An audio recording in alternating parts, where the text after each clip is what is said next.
Hi, my name's Phil. And my name is Rob. And we've been mates for years. We've done loads of stuff together. All of which, mainly, have turned into chaos. But someone then suggested, why don't you do a podcast? That seemed like a good idea, didn't it? Really did. Then we realised neither of us have ever done one of those. So is this going to work? Well, we'll find out, won't we? Welcome to Two Pastors in a Pod.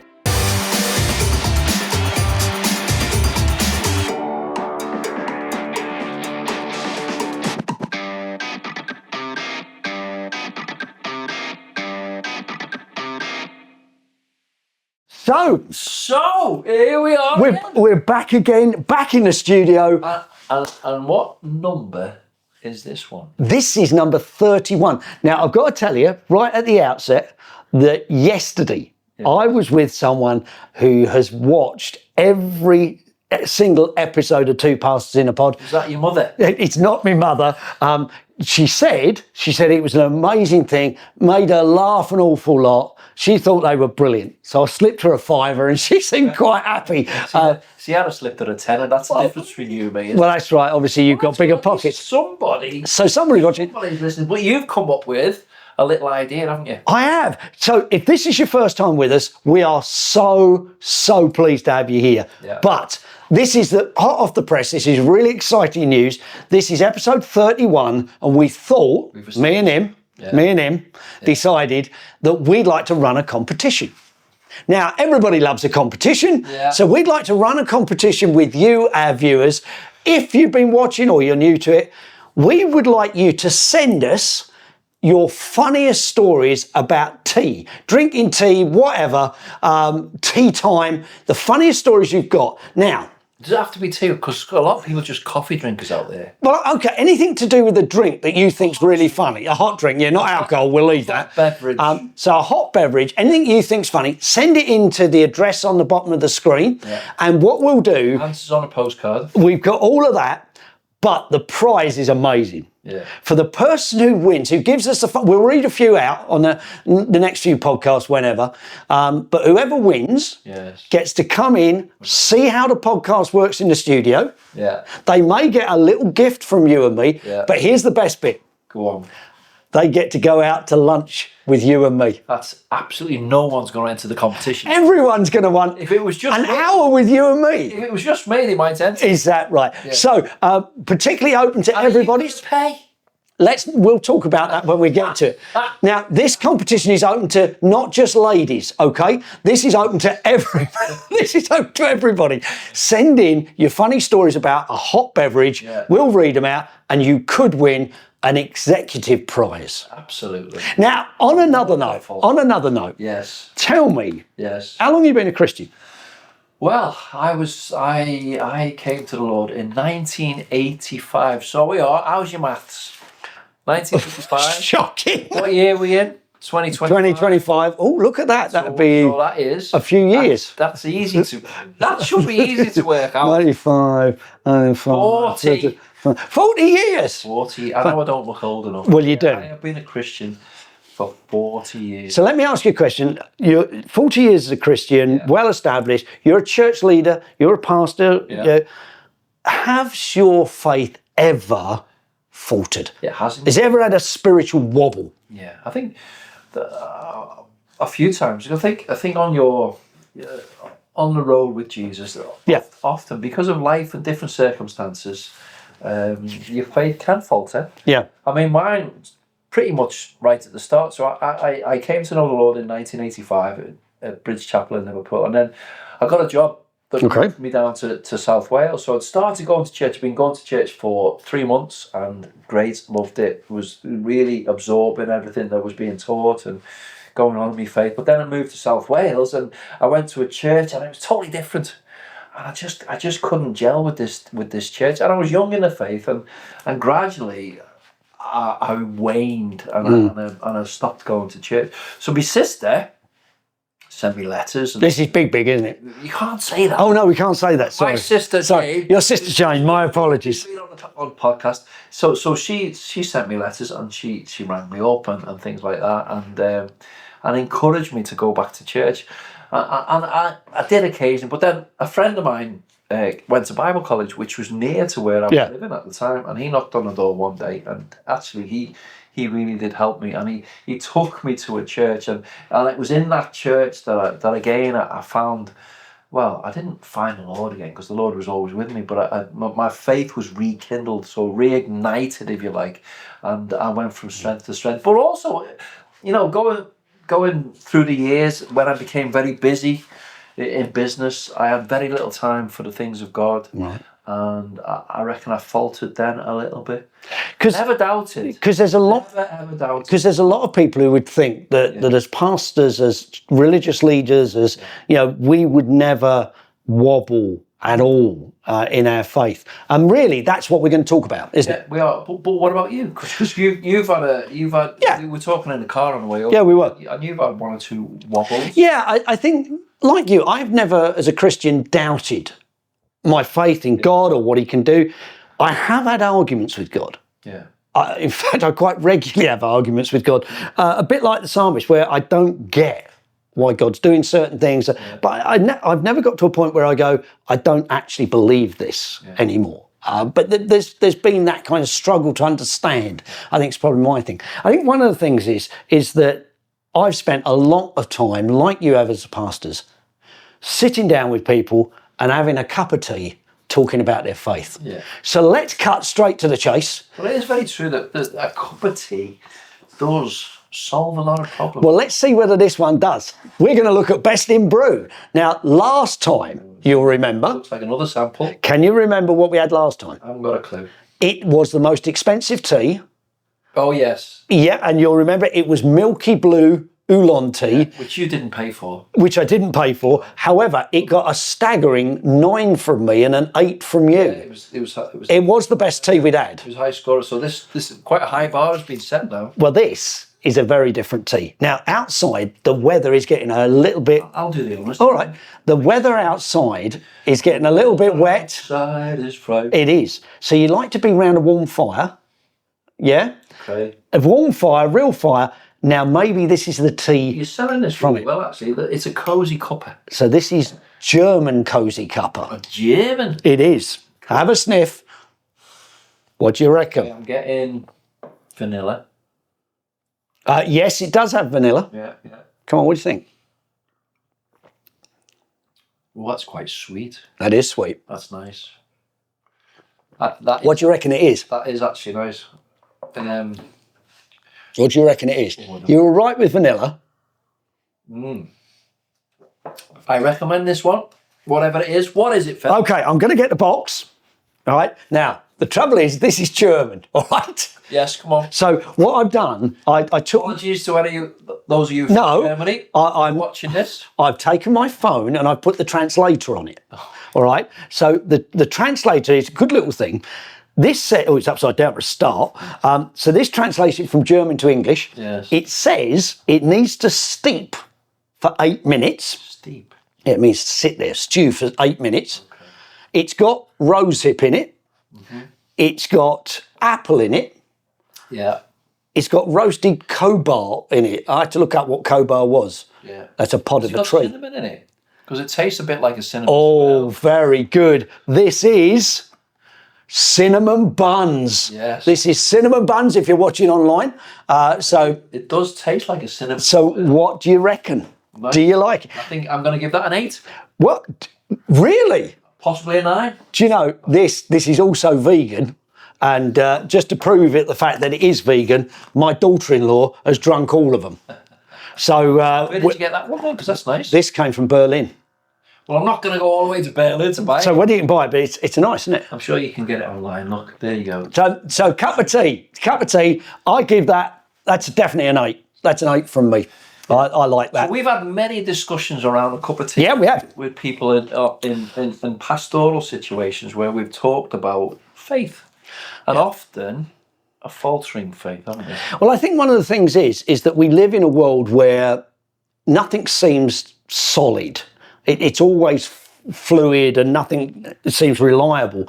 And I think one of Satan's desires is to unnerve Christians and to kind of try and push them off of the foundation that we have with circumstances particularly. Yeah. I mean, life is full of distractions. Yeah. And we've talked about this on many occasions.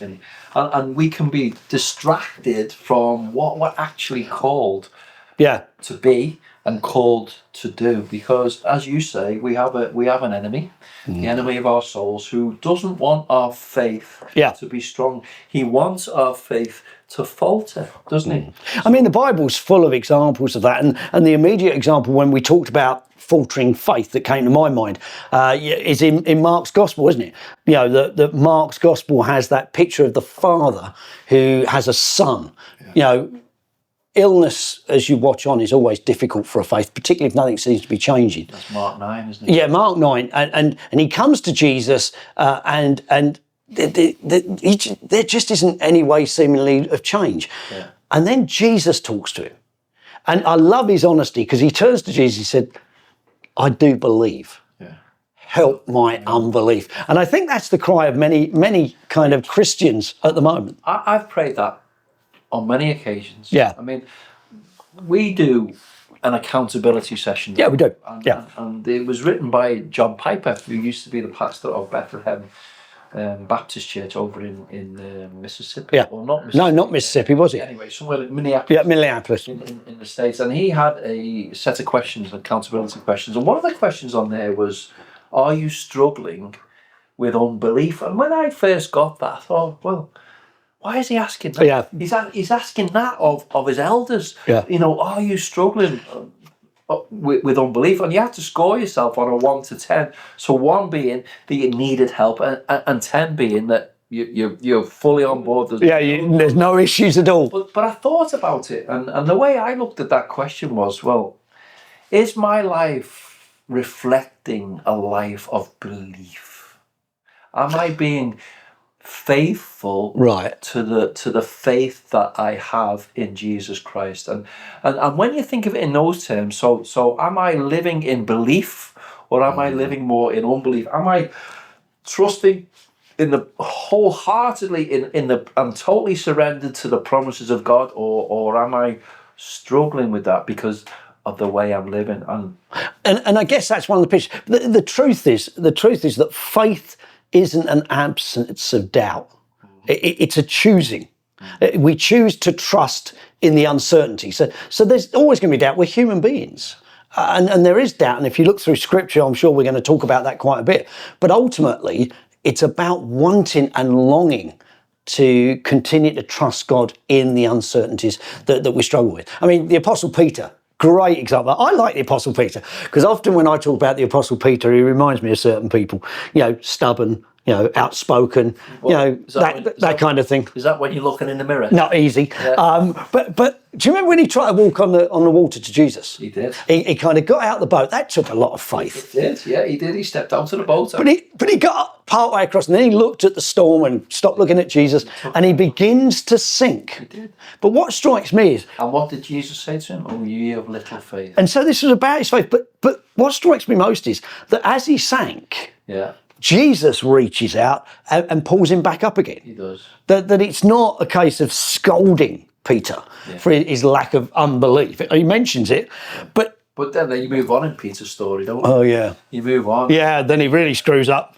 And you come to when they arrested Jesus, and they were publicly flogging him, and he stood at a distance, didn't he? And in fact, 3 times we know he denied Jesus. He openly denied the fact that he knew him. Yeah. But did Jesus just cast him into hell because of that? No, he didn't. Absolutely not. Because he's gracious, isn't he? And he's loving. Because after he was crucified, after he rose again, he met with John. Peter, didn't he? He did. He met with him again. And the reason I said John, because it's in John's Gospel.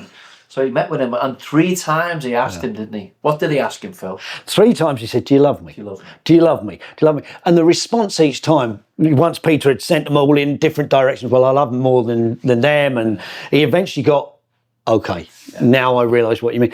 But there will be people listening to this podcast who maybe once had a faith and no longer have a faith, as well as those who are just struggling. What do you think some of the things that bring people to wobble in their faith, if they're Christians? They've already made let's start there. I mean, you look at Hebrews 11. There's a list of the heroes of fame, the Hall of Faith, for want of a better word. There are loads of names in there that when you go through, that they doubted. Yeah. So what kind of things, in my life at least, spiritual wobbles come often when God appears to be silent. Yeah. And one of the things I have to learn is that God's timing is not my timing. No. And I struggle with that. As you know, I quite like to know what's going on, and I quite like to... Well, you're a control freak. It depends who you talk to. Yes. But I do quite like to have a plan and know why things happen. And it does bug me a bit when things don't happen like that. Silence. Oh, dear. Silence. I do struggle with that. Must absolutely kill you. But it does. But you're not abandoned in that silence. No. But when you're praying and you're getting so passionate about prayer over an issue, and a friend of mine in Bible college used to say, the heavens are like brass. He was a Yorkshireman. And you think, Lord, why have you not done that now? Yeah. It's obvious, isn't it? Yeah. And I do get frustrated, and I have to battle with that. So that's struggling with circumstances, and that can sometimes dilute our faith. Yeah. Because we don't understand. But there are other instances, aren't there? So fear. Yeah, fear's a big one if you're terrified. So I'm thinking of young people as well specifically. So you got people coming to church, going to the youth work, and then they go into school environment. Yeah, that's a biggie. And having to stand up for the faith. I mean, I remember when I first became a Christian, I was 21, and going into the workplace after that, and just actually witnessing for Christ, and people would come at you. Yeah. People would and what you'd like to do is melt into the background sometimes, because you think, I haven't got the faith, I haven't got the knowledge to be able to counter their arguments, and so you retreat a little bit, and that for some people they can maybe retreat a little bit too far and for too long. I mean, the other thing, of course, about circumstances, fear, silence. I mean, I think one of the other things is I think a lot of Christians fall out of love. Yeah. With Jesus. Yeah. But that's about a relationship, isn't it? Yeah. But I think it's like any relationship, isn't it? If it's neglected. Yeah. And it really isn't him neglecting us. It's us neglecting him. If we don't come to him on a regular basis, if we don't consistently come and talk to him, if we're not making ourselves conscious of his presence in his life, if all of the means of grace again, isn't it? So if we're not looking at his promises in the word and then seeking to trust those promises, if we're not entering into the means of grace through communion, for instance, communion with the fellowship and communion around the Lord. All of these aspects all of these gifts that he's given us to strengthen our faith. If we neglect that, then it can only grow cold, can't it? I mean, a lot of people, maybe listening again, we talked about why church matters. Some people not lose their faith, but certainly wander away, become the prodigal sons and daughters because of church. And because of individuals. So how do we deal with that? Here I am, I've got a faith, I'm in a church, I know the church splits, or there's some politics, or there's some nonsense goes on. Or some sin, or the leadership screw up, and my faith is no longer where it was. How do I deal with that? Yeah, your faith, obviously, in the church life, we're there, aren't we, to encourage one another, to love one another, but we're sinners. And that's certainly the ideal, isn't it? We're meant to do that. And we get it wrong, because again, as I said, we are sinners, we're human, and the old nature comes out, and then sometimes we can fall out with one another.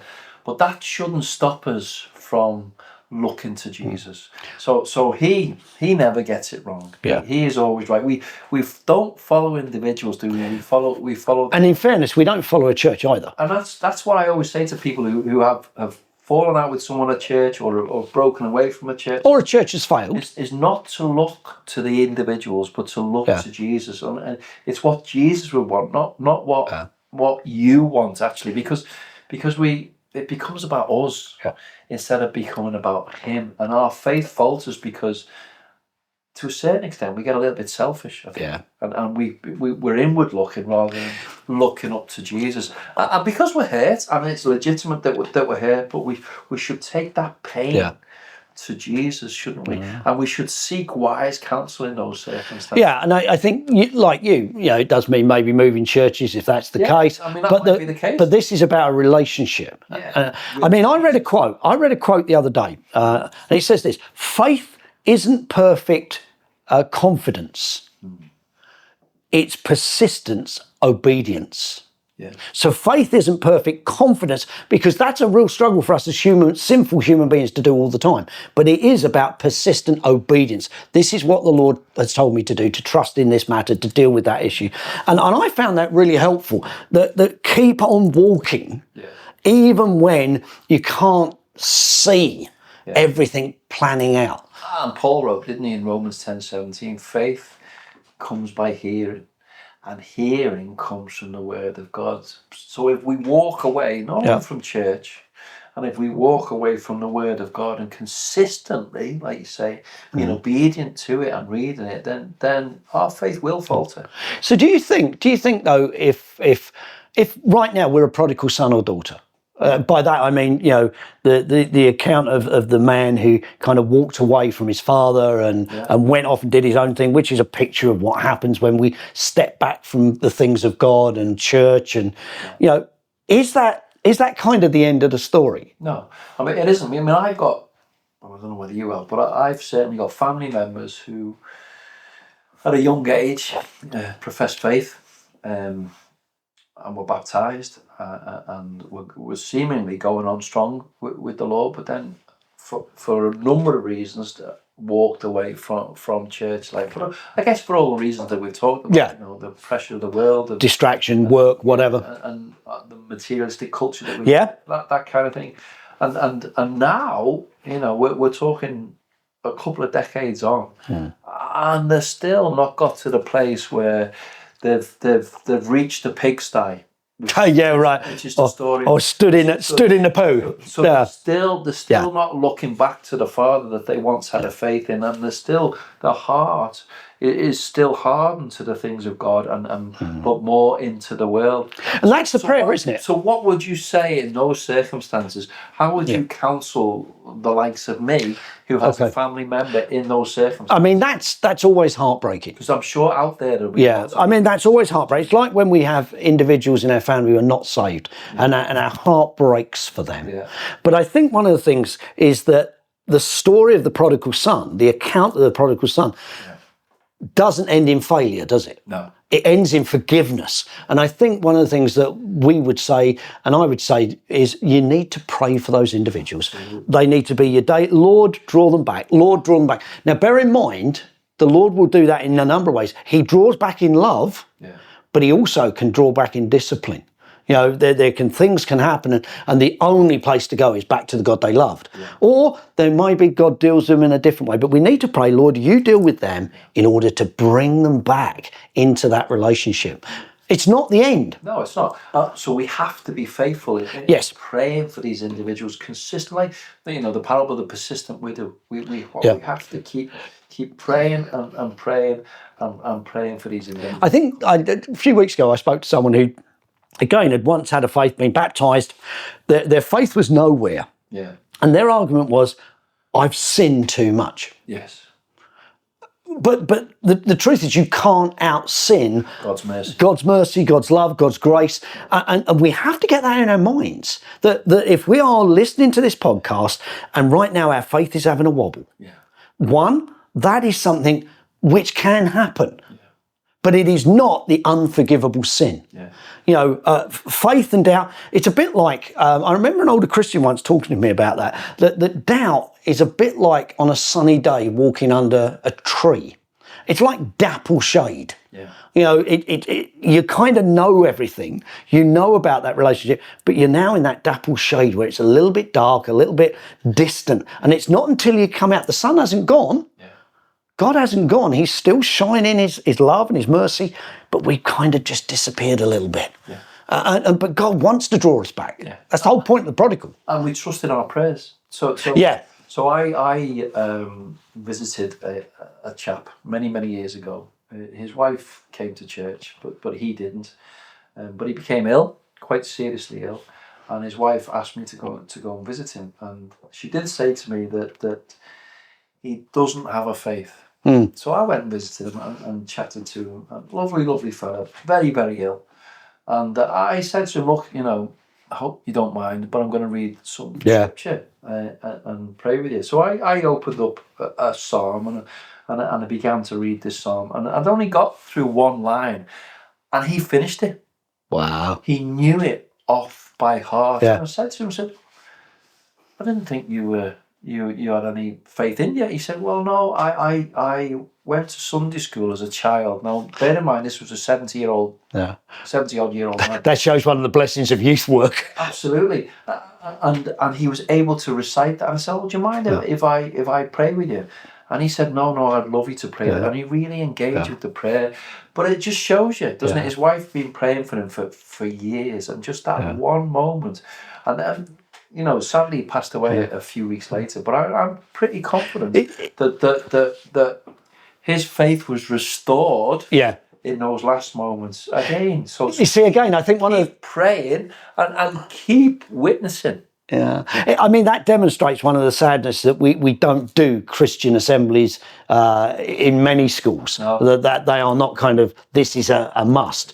But I think also it reminds us that there is always that hope that God longs to hold and to carry. And I believe, I genuinely believe everybody has a faith. Yeah. In something.